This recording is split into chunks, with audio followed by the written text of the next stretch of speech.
Welcome once again to another Hoops and Dreams preview show. My name is Brian Fisher, and in this episode, we'll be previewing Wednesday's Cardiff versus QPR fixture. I say we because I am, as usual, joined by my regular partner, George. Hello, George. Hello, Brian. Nice to be back on again. Yeah. Okay, come on then. Without further ado, let's start by reviewing Saturday's match, QPR against Stoke. Did you go? Yeah, I would say, yeah. Yeah, so was I. And yeah, interesting match, I think. Um, it may be a little over-egging it to suggest that this was a must-win match, but it was certainly a must-not-lose one. If Marti Cifuentes was going to be not coming under added pressure, to be honest with his post. As it turned out, we didn't lose, but then again, we didn't quite get our first home win of the season either. The result was instead a 1-1 draw, which was closely fought, probably exciting, as I said, to a neutral viewer. Did that firstly seem a fair result, George? And what do you think about the performance? I had to think about it afterwards, and I thought initially in the ground, I was like, oh, we should have won this game. But I look back on it, I think a draw was a fair result, as you rightfully said. I think for the neutral, it was a great game to watch. I think we went behind again from another individual mistake defensively, which I don't know how many times we're going to have to say that this season. God knows what Dunn was doing. And then obviously you had the Celar penalty where I think I saw some stuff and so like, why didn't you give it to Madsen? I see why Cifuentes gave it to Celar because we've been saying for ages to get him that first goal, but to miss a target on a penalty, I think at that level is crazy. Come out in the second half. Stoke looked like the more better team, I think. I thought they were going to get another goal, but then we got quite lucky from a corner where one actually went over the front man, which was quite a shock for us. So Gibson put in his own net, and then from that, it's almost like a basketball game. It was quite end to end. We hit the post near the end, didn't we, with Lloyd? But then you can make an argument where Nardi made a great save with Mm. cannon strike, which then also hit the post. So in some ways, you could argue it should have been a 3-3 game because Gavin Ward gifted us. Well, no, didn't. That he made a mistake, didn't he? They went through, scored, and then he called it off, which I'm not sure you're allowed to do, being a ref myself. So I think you look back on it and draws a fair result. It's disappointing that we couldn't get the win, and we've been saying for ages every single game's a must win. Um, that home win still hasn't come, and we're gonna have to wait. It's just, yeah, frustrating we didn't get the win, but a draw's better than a loss. Yeah, I mean, we've now gone, it's unenviably 13 games without a win. Uh, the most of any EFL club by far. And it's not the sort of table you want to be topping. I can think of another one I'd like to be doing instead. Um, Prior to the team announcements, we had the talk of a fit Parle and Morrison, but in the end, the starting 11 still had the look of a make-up side with Ashby at left back, Dunn at right back, and as you say, he struggled. And Morrison making his return as centre back, and I think that was pure desperation, to be quite honest with you. And of course, Celar up front. I really was impressed with Sato again.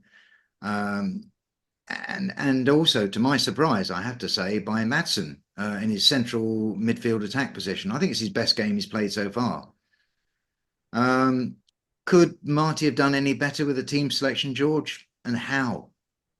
I think it's the same again at the moment. He's been dealt a bad hand in terms of players because of the injury list and perhaps recruitment. And you look at it, he couldn't really have done much more with the lineup. I think Smith throughout the game, he showed that he's got energy and he runs at players, but he just doesn't have an end product. And I've said that if he had an end product, he wouldn't be with us because he has.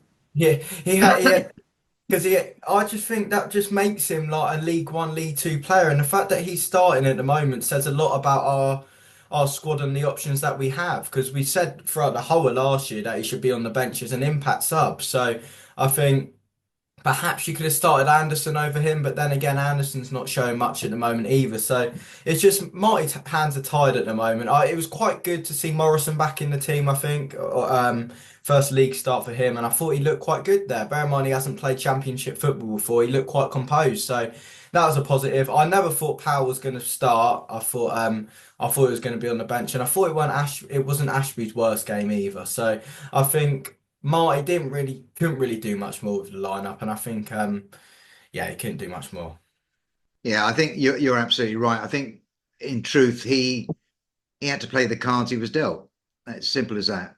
If you accept that Jimmy Dunn and the right-footed Ashby were always going to struggle against wingers, they really were going to.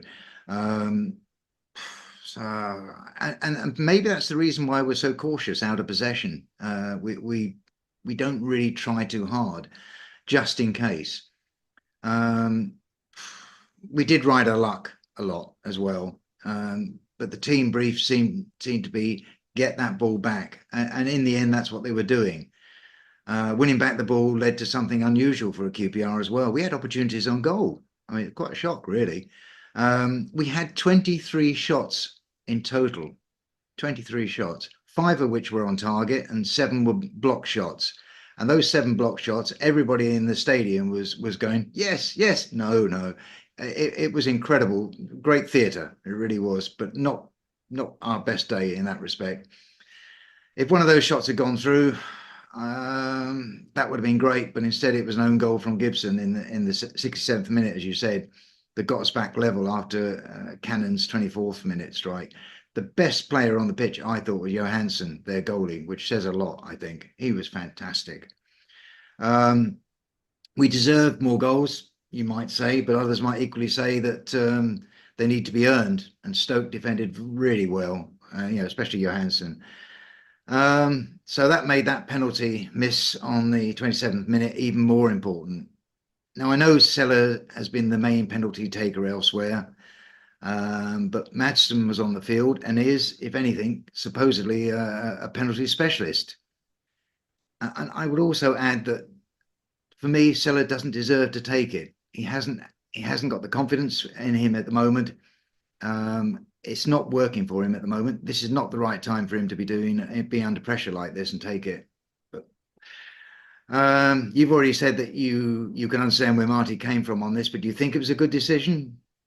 I don't think it was the right decision. I can see where he's come from, but we bought Madsen as one of the reasons because he can take a penalty. I think he scored nine last year in a decent Belgian league. Yeah. So and you saw it with us. He scored in the shootout and he scored in a game. Was it Hull he scored against the penalty? And it was a great penalty. I'm pretty sure it was just before half time against Hull to make it 2-1. And it was a good penalty. So in some respect, I see why Marty's done it, but I don't get it. In all fairness, as you said, there's nothing worse than a striker who's already out of confidence missing, and it just didn't help him. I thought Celar was having an all right game as well before that. I thought he was actually working hard, and then after it's just once again his confidence just dropped. So for him, perhaps the worst thing that could have happened. Yeah, I totally agree with you. I don't know where he goes from here, to be quite honest. I really don't. Okay, so let's go back to the rest of the team. We had the usual rotation, two-thirds of the way through the match, with Celar being replaced by the more active Lloyd, as you said. But to my surprise, Morgan was replaced by Madsen. Sorry, Morgan replaced Madsen. I'm not really sure why that happened. I think Madsen had a good game. Then in the 70s, we had Paul come on for Smith, and I think that might have had something to do with Smith having a niggle. Um, Fox came on for Morrison, and that made sense because you wanted to ensure his recovery was okay. And Anderson came on for Field, and that may have been to try and give a more attacking element. I don't know. But this allowed for the first time in ages for us to have a left-footed left back. I mean, it's incredible, really. I mean, other teams have this, but we don't. The team pushed forward for that winning goal, but to no avail. Your player of the match, therefore, George? I think I go Saito. I think that he worked really hard throughout the game as well as having individual moments of quality. And I think you can see that goal for him is almost there. He's promising when he cuts inside, but as well as that, he's winning.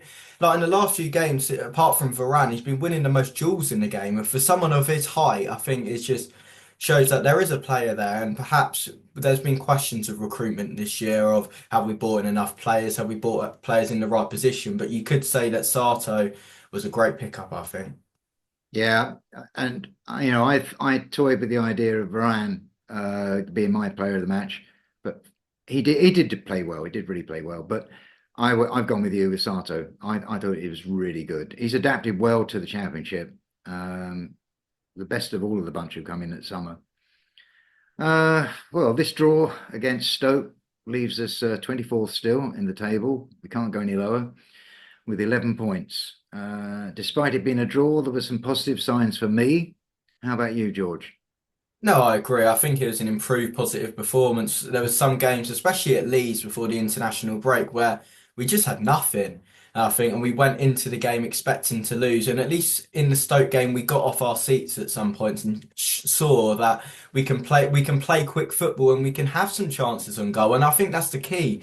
We're trying to play too slow, perhaps Spanish continental football at the moment in the Championship, where we're not Man City. We haven't got the players to do it at the moment. So I think it's just going to take that time to settle in. But it's just playing with speed. And we saw that against Stoke. We saw some chances. So it was definitely an improved performance. Yeah, yeah. Yeah, I don't know about you, George, but during the game, I heard strong singing about how the fans love Marti Cifuentes. And would I be right in stating that there is no groundswell opposition to the manager despite the results?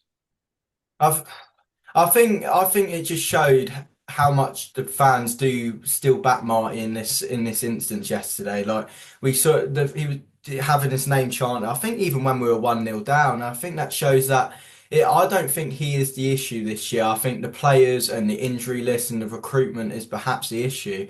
Um, so I don't think any manager could really do much better with his team at the moment. So I think that. Yeah, I think Marty isn't the problem at the moment, and you saw that the support that he does have yesterday, and I think sacking him and bringing in someone else, perhaps, which is like the whisper around, it wouldn't be the best thing to do. Like, because I think Nuri, he'd go for a sort of a similar sort of manager, someone who hasn't done much in the Championship, and I think that's a massive risk to take at this stage with the players who are out and the players that they have available. So I think sacking Marty just wouldn't make sense. No, and let's talk finances now if we must on this. He's just signed another contract. It just doesn't make any sense financially. I mean, I know that Mark Robbins was mentioned, and just today Steve Cooper's left Leicester. So there are people's hats being thrown into the ring already. But I do not want to see him go. I agree with you. I think they're going to go for another sort of similar manager to him. So what's the point?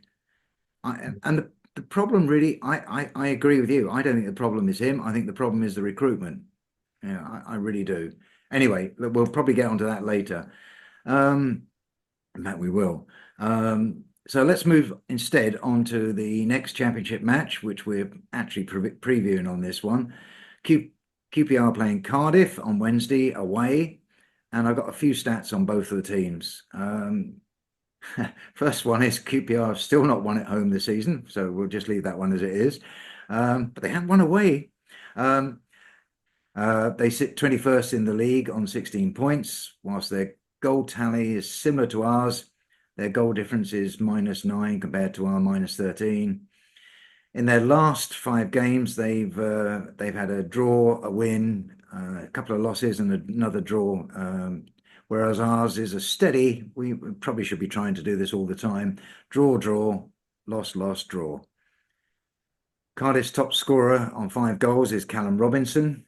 The stats indicate they take a similar number of shots at goal as QPR, with an equally similar percentage on target. Head to head since 2020, we've met 9 times, with QPR winning 6 and Cardiff winning 2 times, and that means there was only 1 draw. Someone we all well know from that squad is Chris Willock. As you know, George, we won't be making any predictions until later on. But any thoughts on those stats and your own checks on the form of Cardiff?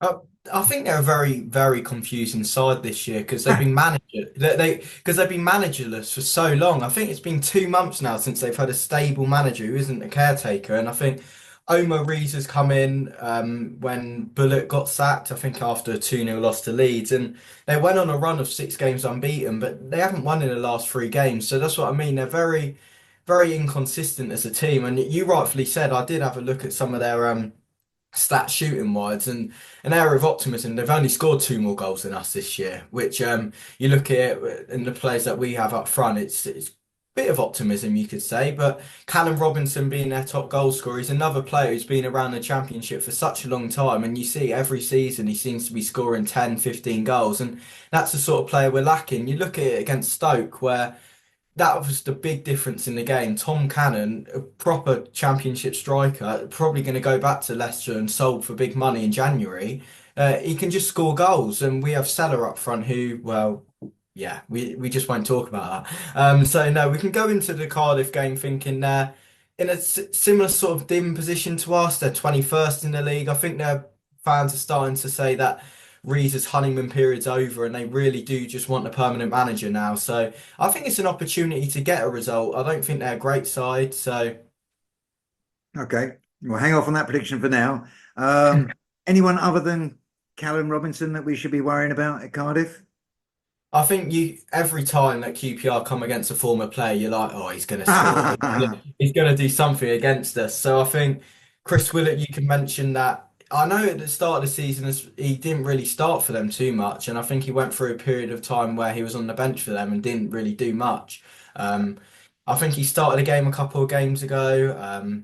Yeah, we know the quality that he has, and on his day, he's a great player. But we also know that he doesn't exactly run. He can be considered lazy. And at the club, I was one of his biggest supporters in times where fans kind of got on his back. But I think we do know that he's not exactly the most energetic player. I think Ruben Colwill's done really well for them this season. I think he's a player who is for the last 1 or 2 years has looked like he's going to have a breakthrough season at one point, but that just hasn't come. So I think he's also a threat for them. And yeah, I think they have got players of quality on in their team, but they're just yeah, I don't think they're too great. Yeah, I mean, you mentioned Chrissy Willock, and that ties in nicely to what I was going to say. On Saturday, Cardiff played Sheffield Wednesday away, and they drew 1-1. Chris Willock didn't even get time off the bench as sub, so he's not featuring in their starting 11 very often by the looks. Um, Yet again, this should be an even match between two struggling Championship sides, you would have thought. So heading for a draw, and whether both sides know that they need to get clear of the relegation zone somehow, and both sides also know a draw is really not good enough. Um, so we'll have to see how that one goes, and I'll see what your prediction is at the end. QPR finally issued a statement regarding the injuries that we've had. Long time coming, and you can't help feeling it was only done under duress, and because so many were now being close to fit, to being fit again, with Parle, Fox, and Morrison being welcome returnees. Those still on the injury list are all promised for December returns, coming to a pitch near you, except for Dembele, who will be out until at least February. And I think that's quite a nasty hamstring, I think, if I remember rightly, he's got. So how do you think QPR will line up for this match against Cardiff then, George? I think it'll be difficult once again for Marty to change too much. I think he might start Powell. He gave him that little bit of time against Stoke, didn't he? So I think he might start Powell and put Ashby back on the bench. I don't see him dropping down as much as I don't think he had the greatest game against Stoke. And my only worry is maybe that he puts Morrison back on the bench, and I don't want it to happen, but maybe he's just going to load his minutes and start him against Watford on the Saturday because he's just come back from injury, and that's something we really don't want is Morrison to go out injured and having to revert back to field dropping into centre back. So maybe he might put Fox in there, but I don't see him making much more changes. Attacking wise, I think he'll keep the same three behind Celar. And I heard it in the ground on Saturday. They were like, "Oh, Cellar's useless," but like at least he's got a bit of presence up there. Whereas I think Lloyd, when he comes on, he runs around and he shows some energy, but he's just not championship quality. So it once again just goes back to the point of Marty's hands are tied, and I wouldn't start Lloyd against Cardiff at all. You know what? It's really sad when we're sitting here talking about this. We've got Frey, who struggled last season, got fit this season, looked really a threat up front, if not the greatest striker we've ever seen. He certainly had talent. Um, I agree with you about Lloyd, but equally I feel sheer frustration when it comes to Celar. I really do. I don't know where we're going to go with this one. Maybe we should follow Man City and just go for all-out attacking midfield.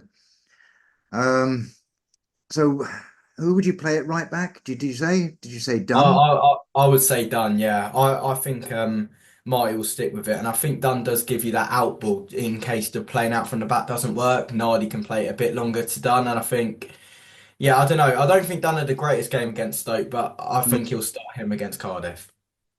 Yeah, he probably will do better against them. I have to agree with you there. I'm not sure whether I'd start him or Ashby. I really don't know. But yeah, I agree with you in regard to having Cook and Morrison at the back alongside Powell. Midfield, easy, isn't it? It's Field and Varane. It's got to be, surely. And then perhaps Madsen up front in the role he was in before, on Saturday. Sato on the left, and Smith if he's available. We'll have to wait and see whether he will be. And we won't talk about up front. So I guess elsewhere on the hoops and dreams, we've already covered the issue with scoring goals or not scoring goals, particularly in regard to Celar. And we've also reviewed the overall performance of the summer signings in the Championship. So I just want to focus upon the squad as a whole. George, do you believe the current squad has enough depth of quality and experience to cope with the injuries that the Championship causes through its physicality? Short answer, no.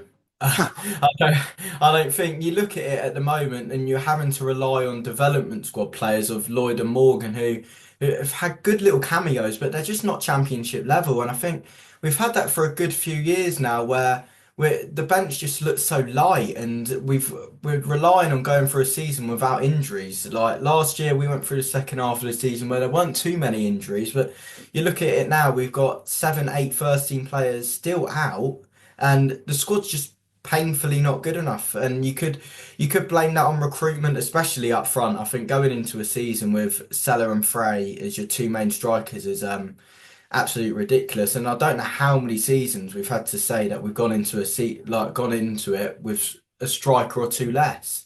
That's how a team does well in the championship. You have four or five strikers, and you look at on the bench, and you can bring them on, and they'll score a goal. So yeah, I don't know. I just think back onto the original question of squad, I don't think it's good enough at the moment in terms like with the injuries that we have. I think Colback and Clark Salter, they don't score goals, but perhaps are the two most crucial that are out because the stats don't lie, and we've gone like I think it's one win in 18 games now without Clark Salter and Colback in the team, and that just says a lot, doesn't it?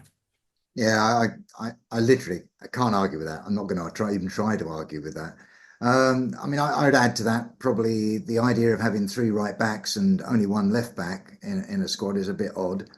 Um, I mean, it's forced with injuries. It's forced Cifuentes to play so many players out of position or in unusual positions for them.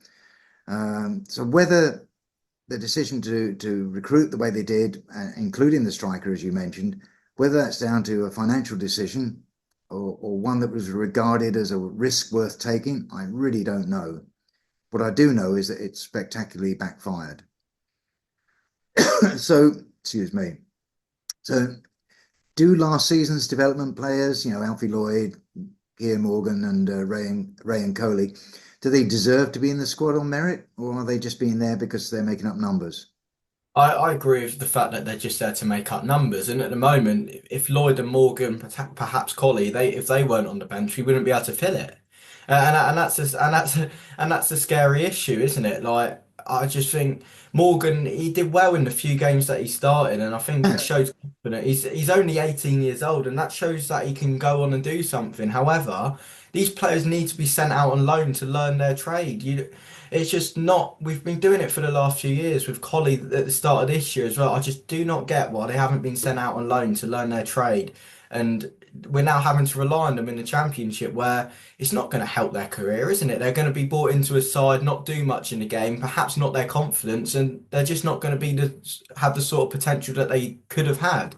So they are just there at the moment to make up the numbers, and that is the extremely scary thing that we're a couple more injuries away from having to rely on more development squad players who have never played in the championship before. So I just think the recruitment this year has been off in terms of the amount of players that we brought in. I think we tried going down the route of bringing in more foreign players, whereas I think in the Championship, you need almost a hybrid. I'm not against bringing in players who are like based on data and from other clubs in foreign leagues, but you also need the stability in the core players who have played in the Championship. So yeah, Yeah. it's just it's frustrating in many different areas at the moment. No, I totally agree with what you're saying there. And out of interest, there was a Mark Warburton podcast he did recently where he was saying that they sent off a scout to look at somebody abroad, and they turned around and said no. And they only saw him in the warm up, and they realised he just wasn't going to fit it for the championship. So yeah, stats tell one thing, or analytics tell one thing, but watching the player as well helps as well.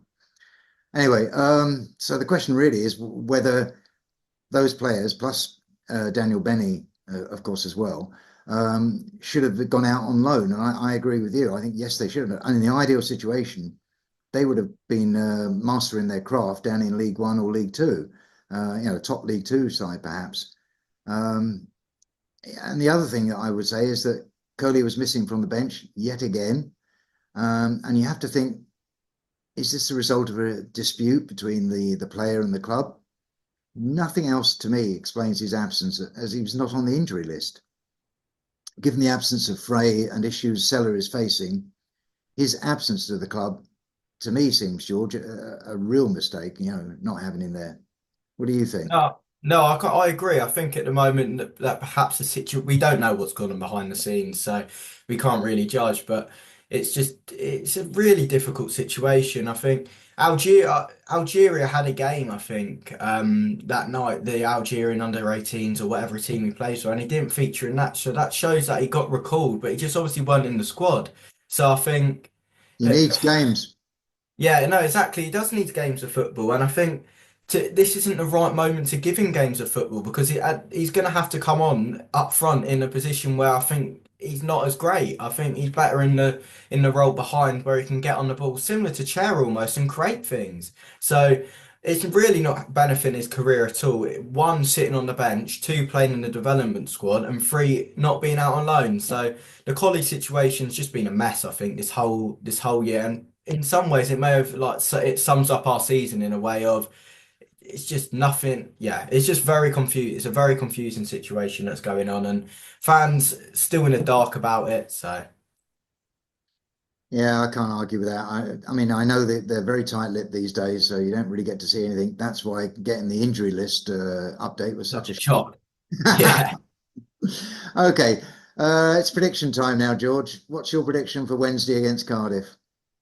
I would love to say that it's going to be similar to Stoke, where we're going to get at them. There's going to be high energy chances, but I would just be lying to you. I think it's going to be a 0-0 draw, and it's really depressing. But we played them on Boxing Day, I think, a couple of years ago with Critchley, and we had no shots on target. And it's just a Wednesday night. It'll be cold. The fans weren't. Both sets of fans weren't exactly be up for it. So I think.